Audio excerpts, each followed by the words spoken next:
네, 안녕하세요. 한국교육과정평가원 김영은입니다. 저희 과제는 기본과제로서 고교 학점제에 따른 교과목 체계와 이수 경로에 대한 탐색 과제입니다. 이 과제 중에서 극히 일부 부분인 해외 사례 탐색 부분을 소개해 드리고자 하는데요. 저희 과제는 저를 비롯해서 노은희, 김진숙, 이광상, 이영미, 양영자 박사님께서 참가하였습니다. 과제 성안의 배경을 좀 말씀드리면요. 고교 학점제 단계적 이행 계획이 발표되었고 이제 이에 따라 교육과정 개정이 추진되고 있습니다. 애초에 발표된 거에 의하면 고교 학점제를 위한 도입 기반 마련이 18년부터 21년까지 예고가 되었었고요. 저희 원에서도 18년부터 17년 말부터 고교 학점제 지원을 위한 다양한 연구와 정책, 사업을 수행하고 있었습니다. 그리고 내년부터 3년간의 단계적 이행 시기를 거쳐서 2025학년도 1학년부터는 새 교육과정에 따른 전면 적용 시기가 되겠습니다. 그래서 지금까지 이제 올해 2월에는 고교 학점제 종합 추진 계획안이 발표되었고요. 4월에는 미래형 교육과정 개정 방향이 발표되었습니다. 또 최근 8월에는 단계적 이행 계획에 대한 구체적인 방안이 발표되었고 바로 어제였던 11월 24일에는 2022 개정 교육과정에 관련된 총론 주요 사항이 발표되었습니다. 그래서 저희 연구는 교과목 체계와 이수 경로에 대한 탐색 연구로서 이 총론 주요 사항과 굉장히 밀접한 연관이 있는 과제입니다. 그리고 이것에 따라서 내년 하반기에 총론과 강론이 고시되고 25년도에 고교 학점제가 이에 따라 전면 적용될 예정입니다. 고교 학점제 기본 정의가 애초에 교육부가 발표한 것이랑 조금 바뀌었는데요. 학생이 기초 소양과 기본 학력을 바탕으로 여기에서 우리가 공통 과목의 설정, 이거에 따른 책임 교육 강화 의지를 볼 수 있습니다. 또 이제 진로와 적성에 따른 선택권의 존중, 그리고 이수 기준에 도달한 과목에 대해서 평가하고 졸업할 수 있는 그런 제도가 고교 학점제입니다. 이거는 고교 교육의 굉장한 혁신과 패러다임적 전환을 의미하는 것이라고 볼 수 있습니다. 이렇게 고교 학점제가 운영되기 위해서는 단위가 학점으로 전환되어야 되고 수업량의 적정화가 필요하고 그리고 학기 단위로 어떻게 과목을 편성할지에 대한 것 그리고 선택 중심의 과목 구조를 어떻게 재구조화할지에 대한 것 등 다양한 방안들이 모색될 필요가 있었고 그 중에서 특히 전문교과 1을 포함한 그 보통교과의 체제를 마련하는 것이 국가교육과정 수준에서는 가장 시급한 과제라고 할 수 있습니다. 그래서 저희 과제는 학생들이 교과나 학습 영역에 따른 선택권도 필요하고 그리고 학습 수준이나 진로, 적성, 흥미에 따른 선택도 필요하고 또 그 외에 사회의 변화나 학생의 다양한 요구에 따른 그런 실질적인 선택이 가능하도록 교과목 체계를 구성하고 그런 차원의 노력이 필요한데 이거는 교과만의 노력도 아니고 총론 차원만의 노력이 아니고 그런 의미에서 저희가 총론과 교과의 그런 협력과 연계 과제라고 볼 수 있습니다. 그래서 저희는 교과목 체계와 이수 경로를 활성화하기 위한 그런 과제입니다. 전체 연구 개요를 말씀드리면 이를 위한 기초조사로서 가장 중요시 여겼던 것이 문헌 분석인데요. 지금까지의 고교 학점제 정책이나 교육과정 정책의 기본 방향과 부합해야 되기 때문에 정책적 분석을 조금 초반에 했었고 선행 연구를 분석했고요. 그리고 관련 협의자들과의 면담도 중요시 여겼고 그리고 해외 사례 탐색, 저희보다 앞서 학점제를 시행하는 국가에서 어떤 방식으로 교과목 체계랑 이수 경로를 운영하는지 저희가 선택한 나라는 5나라인데요. 주 수준의 교육과정을 운영하는 안정적인 학점제를 운영하는 캐나다 온타리오주와 그리고 미국의 텍사스주를 선택하였고 그리고 국가 수준의 교육과정이 있는 핀란드, 중국, 호주를 이렇게 선택하였습니다. 이 중에서 호주는 국가 수준의 교육과정이 존재하면서도 또 주 수준의 교육과정을 운영하는 독특한 사례라고 할 수 있습니다. 자, 이런 분석을 통해서 교과목 체계랑 이수 경로에 대한 기본 쟁점, 우리가 해결해야 할 과제가 무엇인지 이런 걸 도출한 다음에 또 시사점을 탐색하였습니다. 그리고 저희가 방대한 연구의 그 요구 조사를 했는데요. 크게 두 가지로 나눠서 전문가들을 비롯한 델파이 조사랑 설문 조사를 실시하였습니다. 델파이 조사는 이 과제가 총론만의 과제도 아니고 교과만의 과제가 아니고 이들의 협력과 연계가 중요한 의미에서 총론 전문가뿐만 아니라 교과 주요 영역 전문가의 그 협력, 그래서 41명으로 구성하였고요. 1차와 2차에 걸쳐서 방대한 양의 델파이 자료를 수집하였고 설문조사 같은 경우에는 교육과정 및 총론, 그리고 교과교육학회 주요 학회와 그리고 고교학점제 연구 선도학교, 미리 조금 경험해본 선도학교에 있는 교육 전문가와 학생 학부모를 대상으로 두 가지 종류의 설문을 실시하였습니다. 이 델파이 조사와 설문의 주요 구조는 교과 편제 구조와 그리고 이수 학점 및 이수 조건 그리고 이수 경로 그리고 평가 및 대입에 대한 것입니다. 그래서 궁극적으로 고교 학점제의 성공이 이 평가와 또 대입과 연계되어야지 그 취지가 연계되어야지만 성공할 수 있기 때문에 그런 측면에서 문항을 구성하였고 실제로 학교 현장에 나가 보면은 그 교육 당사자들은 굉장히 평가나 대입 문제에 굉장히 관심이 많다는 걸 알 수가 있었습니다. 그리고 이렇게 추려진 방안을 바탕으로 해서 이제 워킹그룹, 델파이 조사의 전문가와 다른 워킹그룹을 운영하였는데요. 이때도 역시 총론과 교과에서 총 40명을 선발하여 워킹그룹을 운영하였고 그 다음에 그 안에 대한 정책 세미나를 개최하였습니다. 이렇게 해서 전체적으로 저희 과제의 결과는 교과목 체계와 이수 경로를 구원하기 위한 전체 원칙이 무엇인가 그 중에 하나를 말씀드리면 삶과 진로의 진로 설계에 도움을 줄 수 있는 그런 교과를 구성한다. 이런 방식으로 원칙을 크게 5가지로 설정하였고 그리고 세부 기준으로서 교과목 편제를 위한 이수 학점의 단위라든지 증감 지침이라든지 그런 것들을 또 구성하였습니다. 그걸 바탕으로 해서 교과별로 교과목 체계와 그리고 해당한다면 이수 경로가 무엇인지 안내하는 그런 연구였습니다. 그럼 이 중에서 해외 사례에 대한 것을 좀 중심으로 말씀드리겠습니다. 해외 사례 하기 전에 저희가 델파이 조사에서 추출한 쟁점을 먼저 한번 말씀드리면요. 고교 학점제가 적용되기 위해서 현행 교육과정으로도 운영할 수 있지만 가장 쉬운 방법으로는 그 단위를 학점으로 전환하고 운영하는 방법도 있습니다. 왜냐하면 2015 교육과정 자체가 선택형 교육과정이고 그리고 학생의 선택권을 존중하는 그 시수가 보장되어 있기 때문에 교육 학점제를 운영할 수도 있지만 좀 더 학생들의 진로나 그리고 흥미, 관심 이런 것들에 따른 요구를 부합하기 위한 교과목 체계가 새롭게 좀 구성될 필요는 있다. 이제 이런 요구도 많았기 때문에 어떤 쟁점이 있을까 한번 추출해 보았을 때 가장 많이 나온 의견이 첫 번째는 과목군 분류와 성격에 그 위상 문제가 있다. 특히 이제 교과 영역이 이제 있어야 되느냐, 그리고 한국사가 독립 교과군으로 존재한다는 거 그런 문제라든지 지금 현재는 공통과 선택이 다시 일선과 진선 이런 방식으로 나누어지는데 좀 단순화해야 되지 않느냐 이런 것과 과목군 내의 그 과목의 성격과 비중이 동질하지 않다. 이제 이런 문제도 제기되었고요. 그리고 과목군 성격에 부합하지 않은 과목도 존재한다. 그래서 그런 조정들이 좀 필요하다는 얘기. 두 번째는 과목군 간의 학습 난도와 내용 구성의 문제가 좀 다르다. 과목군 간의 학습 수준의 차이가 있고요. 특정 영역에 많은 과목이 편중되어 있는 문제도 있고 중복되는 문제 뭐 그런 것들도 있고 흥미나 적성을 고려한 또는 진로나 계열을 고려한 그런 과목도 조금 더 추가되어야 되지는 않은가 이제 이런 것들이 있었고요. 어제 발표된 거에 의하면 교과 영역이 이제 폐지가 되었고 그리고 과목의 기본 학점을 4학점으로 해서 증감 지침을 플러스 마이너스 1로 해서 그 과목군의 편차 그 학교마다 다르게 이수되는 그 과목 같은 과목에 대한 이수 편차를 좀 줄이려고 한 노력을 알 수 있었습니다. 3번 같은 경우에는 교관의 과목 간 위계라든지 개통 문제가 제기되었고 4번은 학생 선택권의 확장 문제가 필요하고 특히 저성취 학생의 그런 선택 폭이 좀 좁다는 거 그리고 학습 소외에 대한 예방책 이런 것들이 좀 필요하다는 게 제시되었고 학습량의 문제 이제 학습량의 문제가 한 학기 학습 분량이 얼만큼 해야 적합한 것인가 현재는 5단위 기준으로 설정되어 있는데 이제 이것이 조금 많은 건 아닌가 이런 얘기도 있었고요. 또 필수 과목이 좀 많다는 거 그래서 학생의 선택권을 확대하기 위해서 필수 과목을 조금 줄여야 되는 건 아니냐 이런 게 있었고 수능 및 대입과 연계 그리고 평가 문제가 해결돼야지만 고교학점제가 성공할 수 있다. 이런 것들이 쟁점으로 떠올랐습니다. 그리고 이제 이거에 대한 자유 의견을 받아보았을 때도 그 앞에 나온 교과목 체계라든지 위계 문제라든지 그리고 과목 개발할 때 공통의 기준과 일관성 있게 하는 그런 것들이 필요하다. 뭐 이런 얘기는 공통으로 나온 얘기였고요. 그리고 이제 대입 제도가 연계되어야 되고 대입 제도가 좀 교육과정 개정하고 발표될 때 미리 좀 발표돼야 되는 거 아닌가 이런 것들이 마련되었고 국가교육과정에서 너무 이렇게 여지가 없으면 학교의 자율성이나 다양성을 보장하기 힘든데 이제 그런 측면의 문제가 좀 제기되었고 그리고 이제 교사 양성기관과 연계해야 된다. 궁극적으로는 국가교육과정에서 많은 교과목을 제시하는 것이 능사가 아니라 학교에서 가르칠 수 있어야 되기 때문에 양성교육과정에 교육과정과도 연계되어야 할 뿐만 아니라 교사의 전문성 강화나 재교육 차원에서도 좀 고려가 필요하다. 저희는 이제 이런 걸 복합적으로 다 고려해서 그 원칙과 기준을 설정하고자 하였습니다.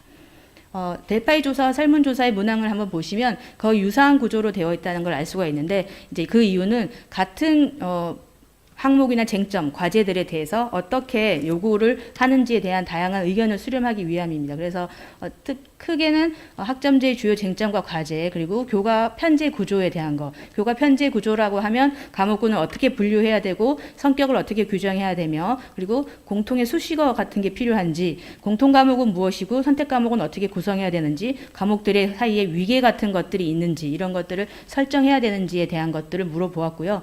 물론 이제 학생은 이런 것들에 관심이 없을 수 있기 때문에 다른 측면에서 교과별로 과목 선호도, 그래서 전체 지금 현재 있는 2015 교육과정의 과목에 대해서 선호도를 조사해 보았고, 공통 과목의 구성을 어떤 거를 해야 된다고 생각하는지, 유용한 과목명이 무엇인지, 그리고 과목을 선택할 때 기준이 무엇인지, 이런 방식으로 해서 조금 차별성 있게 질문을 하였습니다. 그리고 이수 학점 및 이수 조건에 대해서는 공통 과목의 이수 학점이 굉장히 중요합니다. 이수 학점이 많아질수록 또 선택의 폭은 줄기 때문에, 그래서 이수 시기는 언제인지, 그리고 선택 과목의 이수 학점이라든지 그 비율, 그리고 교과별로 또 필수 이수 학점이 얼마나 되어야 되는지도 굉장한 쟁점이고요. 그리고 증감 지침이 지금처럼 5 플러스 마이너스 3 또 5 플러스 마이너스 2 형태로 계속 존재해야 되는지, 이런 것과 이수 경로가 필요한지, 이런 것들을 물어보았고, 학생 학부모 같은 경우에는 크게 관심이 있는 부분이 이제 공통 과목 이수 학점, 그리고 교과별 필수 이수 학점에 대해서 이제 물어보았습니다. 평가 및 대입에 대해서는 전체 공통적으로 평가 방식과 제공 정보에 대한 거, 현행 이제 그 고교학점제 추진 계획에서 발표된 안에 대한 의견을 한번 물어보았고요. 수능 과목의 범위라든지 수능의 평가 방식, 수능의 영향력에 대해서 개괄적인 그런 의견을 조사하였습니다. 이제 해외 사례를 본격적으로 말씀드리면 나라별로 저희가 그 총론부터 해서 교과별 정리를 마쳤고, 이제 마지막 정리할 때는 다시 나라별로 정리하지 않고 이제 총론에 대한 전체 사항, 그리고 교과별 전체 사항을 한눈에 볼 수 있도록 정리를 해보았습니다. 한국 같은 경우에는 아직 학점제를 시행하지 않는 상태로 비교를 한 것이고요. 그 5개 국가를 비교하였는데, 총론 주요 사항을 주로 보시면 고등학교 연하는 이제 한국과 핀란드, 중국이 3년으로 유사하고요. 호주 같은 경우에는 마지막 2년이 굉장히 중요한데, 특히 대입에 연계되는 과목 이수도 있기 때문에 호주는 최근 2년을 저희가 이제 분석 대상으로 삼았고, 학점 같은 경우에도 우리나라는 1단이고 16 플러스 1회로 정의하는데, 캐나다 같은 경우에는 시간으로 정의하고 있습니다. 그래서 1학점은 110시간이고요. 핀란드는 우리처럼 횟수로 정의하는데, 우리는 50분이라면 여기는 45분에 19회 정도고, 분량은 조금 우리보다 많지만 어쨌든 유사한 방식이고요. 중국도 1학점은 18차시 이렇게 정의하는 걸 볼 수가 있습니다. 그리고 주로 우리는 학기와 학년을 고려하지만 캐나다와 미국의 텍사스 같은 경우에는 학년 위주로 과목을 수강하는 걸 알 수가 있고요. 교과 필수 학점은 저렇게 나왔고, 그건 졸업 학점 대비해서 봐야 되는데, 졸업 학점 경우에는 우리는 204단위 이수이지만 캐나다 온타리오주는 30 크레딧 해서 주로 30 과목 정도를 이수하면 주에서 요구하는 졸업 요건은 채우는 것입니다. 핀란드는 150학점이고 중국이 144학점으로 비슷한데요. 과목으로 치면 75개 과목 정도가 있어서 다른 나라와 우리나라에 비해서 핀란드, 중국은 굉장히 많은 수의 과목을 이수하는 걸 알 수가 있는데, 그 이유는 핀란드와 중국은 교육과정을 과목이 아니라 더 쪼개진 모듈 형태로 짜고 있기 때문입니다. 그래서 기본 단위를 보시면 주로 과목이 1학점이나 2학점짜리라는 걸 알 수가 있죠. 그래서 캐나다 온타리오도 물론 1학점이지만 1학점은 일주일에 5시간 듣는 1학점이고, 핀란드 같은 경우에는 일주일에 2시간 듣는 걸로 해서 과목이 학기에 끝나기도 하지만 분기에 끝나기도 합니다. 그래서 학생들이 굉장히 많은 수의 과목을 이수하고 졸업하게 되는데, 그 이유는 그냥 생물학 이런 형태로 과목을 이수하는 것이 아니고, 생물학 안에서도 학생들의 세부 관심사에 따라서 다시 주제가 나눠진다는 걸 알 수가 있고요. 요즘에 이제 이것이 지식이 빨리 변화하고 사회가 이렇게 변화하다 보니까 대학에서도 점점 이렇게 모듈형 교육과정을 구성하는 것이 추세라고 하더라고요. 그래서 그래야지 평생학습자의 요구라든지 또는 산업사회 요구에 더 맞출 수 있기 때문에 그런다는 거고, 캐나다 같은 경우에는 특이한 점이 봉사 40시간, 문해력 요건이 졸업 요건에 들어가 있고요. 우리나라는 지금 수업 일수의 3분의 2 출석이 졸업 요건이기 때문에 실질적으로 학점에 의한 졸업 요건은 없다는 걸 알 수가 있습니다. 평가 방식은 우리는 성취평가제로 운영하면서 또 진로 선택 과목을 제외하고는 모든 과목에 대해서 석차 9등급제가 되기 때문에 학생들이 사실 성장과 배움에도 초점을 두겠지만 사실 서열이나 경쟁 또는 성적에 굉장히 초점을 두는 경향이 있고 과목을 선택할 때도 사실은 모수가 많은 과목, 성적에 유리한 과목을 택하는 그런 경향이 있는데 다른 나라를 조사해 보면 대부분 중거 참조 평가 그래서 학생과의 비교가 아니고 내가 성취 수준에 도달했을 때 그 성취도를 받을 수 있는 그런 방식을 택하는 걸 알 수가 있고요. 중국 같은 경우에는 과목군에 따라서 필수 과목 같은 경우에는 중고 참조 평가 그리고 선택적 필수 같은 경우에는 서로의 경쟁이나 비교가 좀 중요해서 등급제 평가 이런 식으로 병행하고 있었습니다. 그리고 미도달 여부는 다른 나라는 다 있었고 우리나라는 지금 존재하지 않습니다. 네. 자국어 교육과정을 한번 비교해 보면요. 자국어 교육과정의 과목 개수를 제시했고 또 졸업 학점 대비 또는 필수 학점 대비 교과 필수 학점 얼마인지 이렇게 제시를 하였고요. 그 과목의 이수 순서라든지 이런 것들을 한번 살펴보았습니다. 보통 호주는 주 수준에서 제시하기 때문에 국가 수준에는 제시하지 않지만 보통 영어는 필수적으로 이수한다는 걸 알 수가 있고요. 캐나다 온타리오주와 텍사스주 같은 경우에는 영어 교과, 자국어 교과에 제시하는 과목 수가 아주 많습니다. 전체 4학점만 이수하면 되는데 캐나다도 그렇고 텍사스주도 그렇고 4학점만 이수하면 되는데 제시되는 과목은 제공되는 과목이 20개 과목 그리고 미국 같은 경우 51개 과목으로 굉장히 많다는 걸 알 수가 있습니다. 수학은 이제 흥미로운 것은 영역명, 저희 교과 군명을 한번 조사해 봤더니 다 수학이란 이름을 공통적으로 쓰고 있었고요.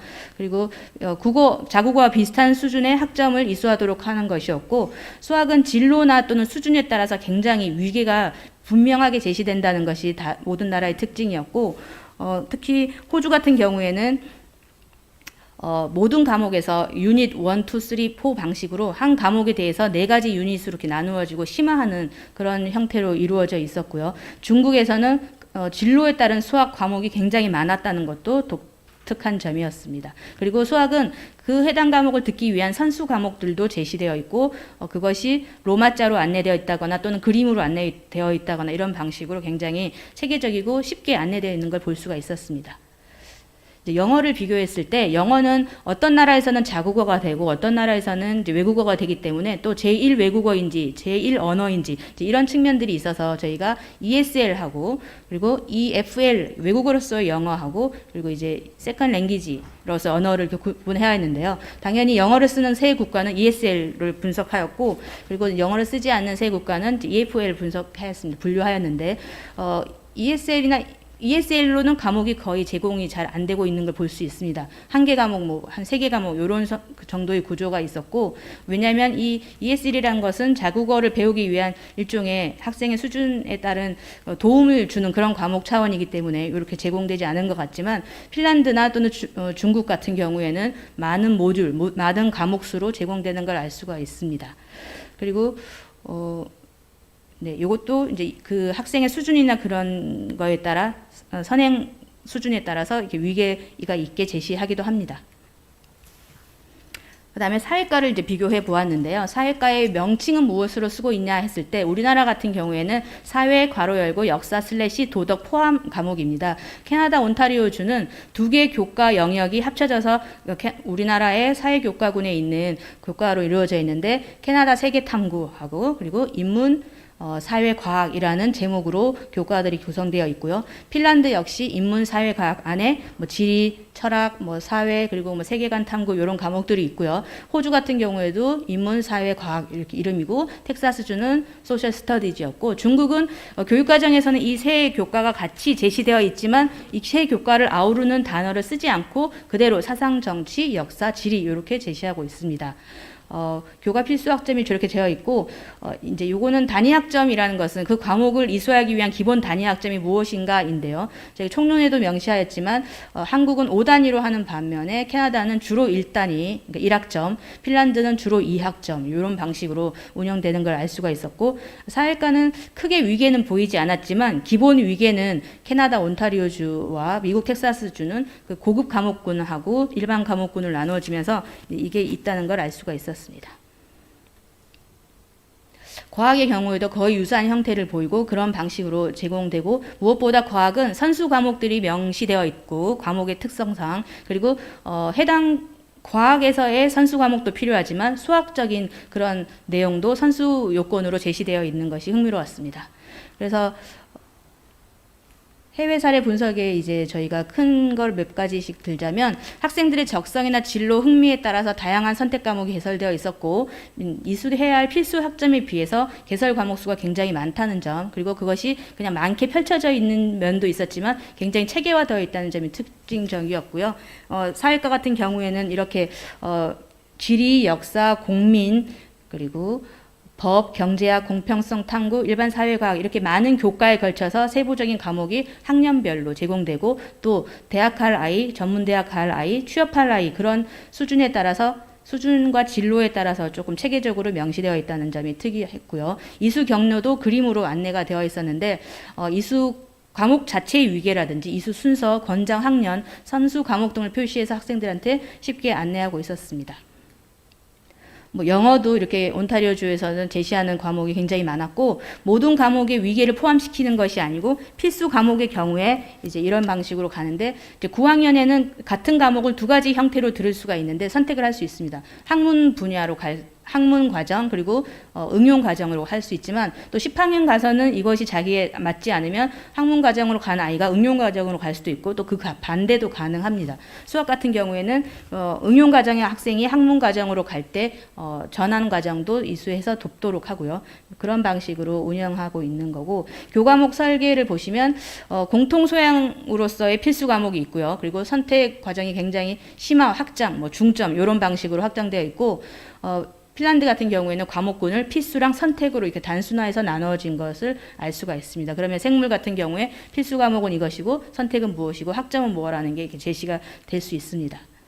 호주는 모든 과목이 유닛으로 설계되어 있는데, 그 같은 과목에 대해서 유닛별로 다양한 주제가 있고, 그 유닛은 순서대로 이수하되 학생의 수준이 높을 경우에는 유닛 3부터 바로 갈 수도 있는 그런 다양한 것이 마련되어 있었습니다.